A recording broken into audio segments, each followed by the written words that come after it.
أسعدنا صوت بأذان لنصلي فرض الرحمن قم هيا بالماء توضأ إن الطهر من الإيمان. السلام علیکم ورحمۃ اللہ وبرکاتہ۔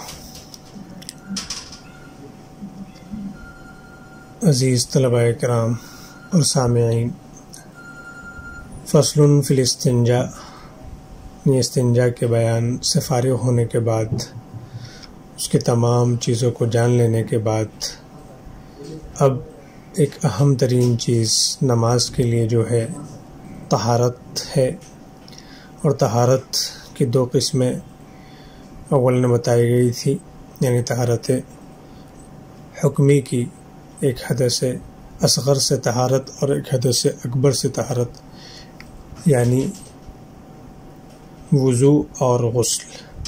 تو اب ہم وضو کے بیان کو تفصیل کے ساتھ پڑھنے جا رہے ہیں۔ وضو کے متعلق بہت ساری اہم چیزیں ہیں جنہیں ہم جانیں گے، تو ہماری یہ بحث فصل فی الوضو، احکام وضو کا بیان شروع ہو رہا ہے۔ ہم اس فصل کے تحت ان اہم مباحث کو پڑھیں گے۔ فصل فی الوضو میں ہم ان 16 اہم بحثوں پر تفصیل کے ساتھ سبق پڑھیں گے، کلام سنیں گے۔ سب سے پہلے وضو کی مشروعیت، وضو کب مشروع ہوئی، اس کا ثبوت کیا ہے، یہ ساری چیزیں ہم اس کے تحت جانیں گے۔ نمبر 2 پر فضیلت، وضو کی فضیلت شریعت میں کیا ہے۔ نمبر 3 پر وضو کی لغوی تعریف، کہ لغت کے اعتبار سے وضو کے کیا معنی ہیں، اور نمبر 4 پر اصطلاحی تعریف، یعنی فقہا کی اصطلاح میں وضو سے کیا مراد ہے۔ نمبر 5 پر وجہ تقدیم، کہ وضو کو غسل پر کیوں مقدم کیا گیا، اس کی کیا وجہ ہے۔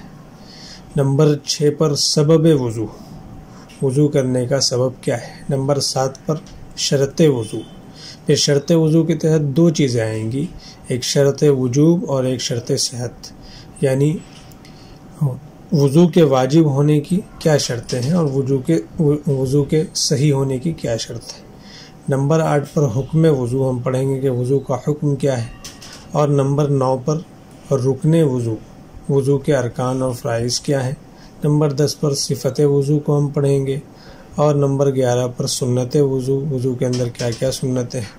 نمبر 12 پر آداب وضو، وضو کے آداب کیا ہیں، اور اس کے بعد نمبر 13 پر ہم پڑھیں گے مکروہات وضو، کہ وضو کے اندر کون کون سی چیزیں مکروہ ہیں، اور نمبر 14 پر ہم پڑھیں گے اقسام وضو، کہ وضو کب فرض ہے، کب واجب ہے، کب سنت ہے، ان سب چیزوں۔ اور 15 نمبر پر پڑھیں گے ہم نواقض وضو، کون کون سی وہ چیزیں ہیں جن سے وضو ٹوٹ جاتا ہے، اور 16 نمبر پر ہم پڑھیں گے عدم نقض وضو، وہ کون کون سی چیزیں ہیں جن سے بظاہر تو لگتا ہے کہ وضو ٹوٹ گیا ہو لیکن وضو اس سے ٹوٹتا نہیں ہے۔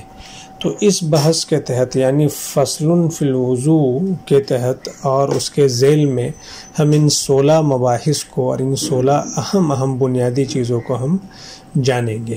تو چلیے ترتیب وار ہم نمبر 1 سے اپنے سبق کو آگے بڑھاتے ہیں۔ تو سب سے پہلے وضو کی مشروعیت، اب اس کے تحت ہم کئی چیزوں کو جانیں گے۔ سب سے پہلے کہ وضو یہ صرف امت محمدیہ، یعنی ہم جو ہیں، یعنی امت محمدیہ، صرف ہمارے لیے یہ مشروع نہیں ہے، اس سے پہلے کی جو امت تھی ان میں بھی وضو تھا، تو وضو سابقہ امتوں میں بھی مشروع تھا، یہ اس امت کی خصوصیت نہیں ہے، یعنی پہلے بھی وضو کا حکم دیگر امتوں میں بھی تھا۔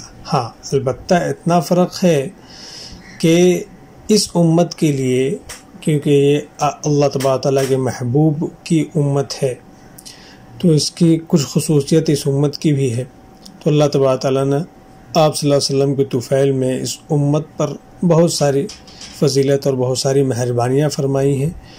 تو وضو کرنے سے البتہ اس امت کی خصوصیت یہ ہے کہ ان کے اعضاء کل روز قیامت روشن ہوں گے، یعنی جن اعضاء کو ہم وضو میں دھوتے ہیں، چہرے کو، دونوں ہاتھ کو اور دونوں پیر کو اور سر کا مسح کرتے ہیں، تو یہ روز قیامت یہ اعضاء ہمارے چمکتے ہوں گے۔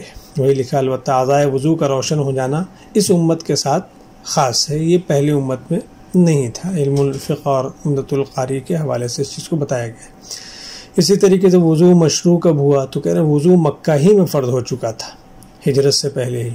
البتہ آیت وضو جو ہے جس کا ذکر آگے آ رہا ہے، یہ مدینہ میں نازل ہوئی تاکید کے لیے، تاکہ مزید اس کی تاکید ہو جائے۔ اب آیت وضو کو جب آیت وضو کا ذکر آ گیا تو ہم اسے بھی پڑھتے چلتے ہیں، سنتے چلتے ہیں۔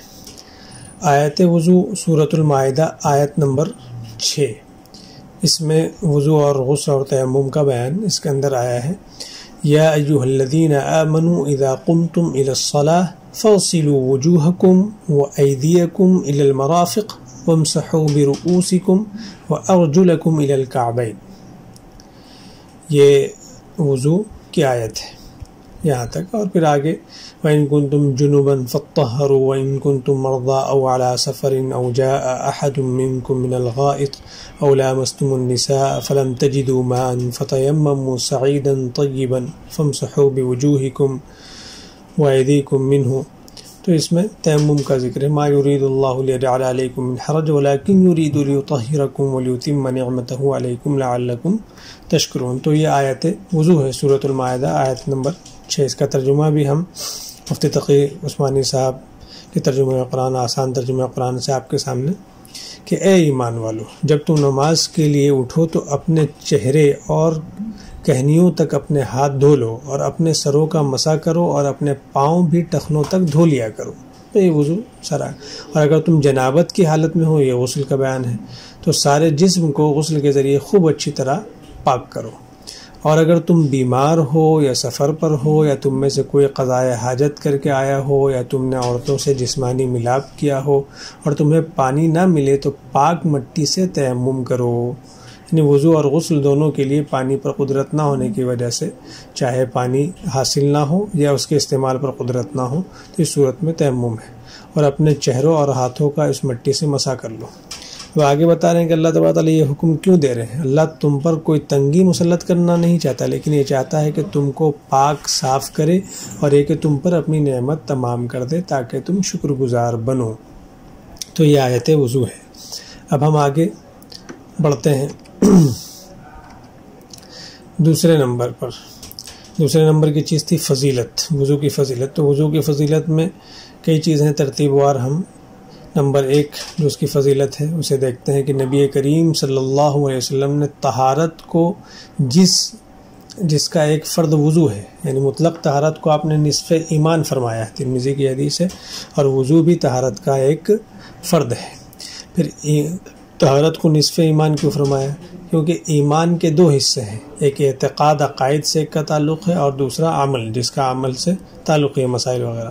اور عمل کا بڑا حصہ یعنی نماز طہارت پر موقوف ہے، یعنی جب تک طہارت صحیح نہیں ہوگی، درست نہیں ہوگی، نماز بھی درست نہیں ہوگی، اس لیے اس کو نصف ایمان فرمایا گیا ہے۔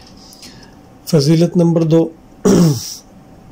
کہ نبی کریم صلی اللہ علیہ وسلم نے فرمایا کہ وضو کرنے سے اللہ تعالیٰ صغیرہ گناہوں کو معاف کر دیتا ہے اور آخرت میں بڑے مرتبے دیتا ہے، اور وضو کرنے سے تمام بدن کے گناہ نکل جاتے ہیں۔ بخاری اور مسلم میں یہ چیز ہے۔ فضیلت نمبر 3 کہ نبی کریم صلی اللہ علیہ وسلم نے فرمایا کہ قیامت کے دن میری امت کہہ کر پکاری جائے گی۔ کہہ کر پکاری جائے گی یعنی یہ لوگ دیکھو یہ محمد صلی اللہ علیہ وسلم کی امتیں ہیں، یہ کہہ کر کے پکاری جائے گی۔ کیسے؟ یہ اس لیے کہ وضو کا پانی جن اعضاء پر پڑتا ہے وہ اعضاء قیامت کے دن نہایت چمکدار روشن ہو جائیں گے۔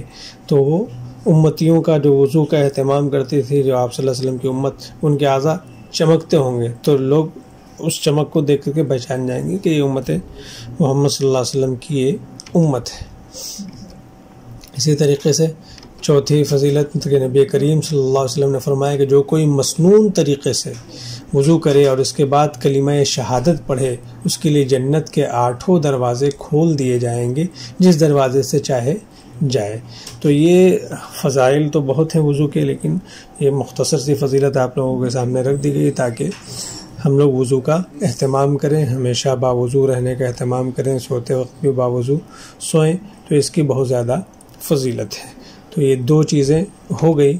اب تیسرے نمبر پر ہم آتے ہیں لغوی تعریف کہ وضو لغت کے اعتبار سے وضو کے کیا معنی ہیں۔ تو حسن و نظافت، وضو کے معنی ہوتے ہیں حسن اور نظافت، صفائی ستھرائی۔ اب حسن نظافت ہے تو آخرت میں اعضاء کی صفائی کے ذریعے حسن آتا ہے، اور آخرت میں زیور اور یہ دنیا میں اعضاء کی صفائی، یہاں پر لکھنے میں غلطی ہوگی، دنیا میں اعضاء کی صفائی کے ذریعے حسن آتا ہے کہ جب ہم دھوتے ہیں تو اس میں حسن آتا ہے، اور آخرت میں یہ وضو کرنے والوں کے لیے زیور ہوگا۔ تو یہ اس کے لغوی معنی ہیں اور کیوں ہے اس کو بھی بتا دیا گیا، اس میں مناسبت بھی بتا دی گئی کہ لغوی تعریف حسن و نظافت، صفائی اور ستھرائی۔ پھر نمبر 4 پر ہم پڑھیں گے اصطلاحی تعریف، وضو کی اصطلاحی تعریف۔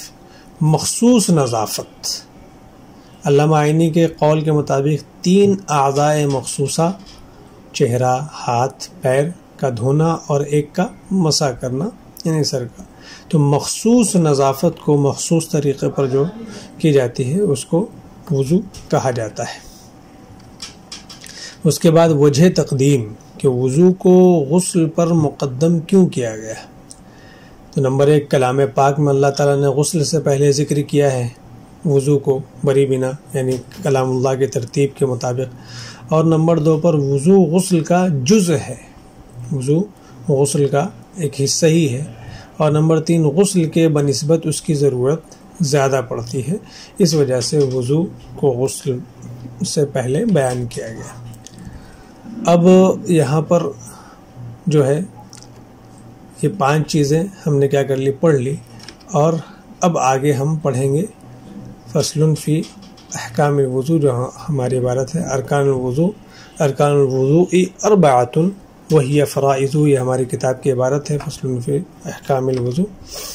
ارکان الوضو 4 وہی فرائضه الاول غسل الوجه وحده طولا من مبدأ سطح الجبهة إلى أسفل الذقن وحده عرضا ما بين شحمتي الأذنين، والثاني غسل يديه مع مرفقيه، والثالث غسل رجليه مع كعبيه، والرابع مسح ربع رأسه۔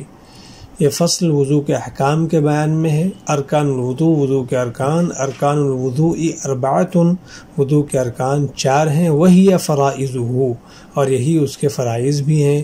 الاول سب سے پہلا رکن غسل الوجہ، چہرے کا دھونا، وحدہ طولا من مبدأ سطح الجبہۃ الی اسفل الذقن، اور لمبائی میں اس کی حد پیشانی کے سطح کے ابتدائی حصے سے، شروعات سے لے کر الی اسفل الذقن، تھوڑی کے نیچے تک، وحدہ عرضا، اور چوڑائی میں اس کی حد ما بین شحمتی الاذنین، دونوں کانوں کے لو کے درمیانی حصے، ایک طرف سے لے کر کے دونوں طرف کا حصہ۔ والثانی غسل یدیہ مع مرفقیہ، اور دوسرا رکن دونوں ہاتھوں کو دونوں کہنیوں سمیت دھونا۔ والثالث غسل رجلیہ مع کعبیہ، اور تیسرا رکن دونوں پیروں کو دونوں ٹخنوں سمیت دھونا۔ والرابع مسح ربع رأسہ، چوتھائی سر کا مسح کرنا۔ انشاءاللہ احکام وضو کے تحت یہ جو عبارت ہے اس کے تحت بہت ساری چیزیں ہیں، اگلے سبق میں انشاءاللہ اسے ہم پڑھیں گے۔ سبحان اللہ و بحمدہ، سبحان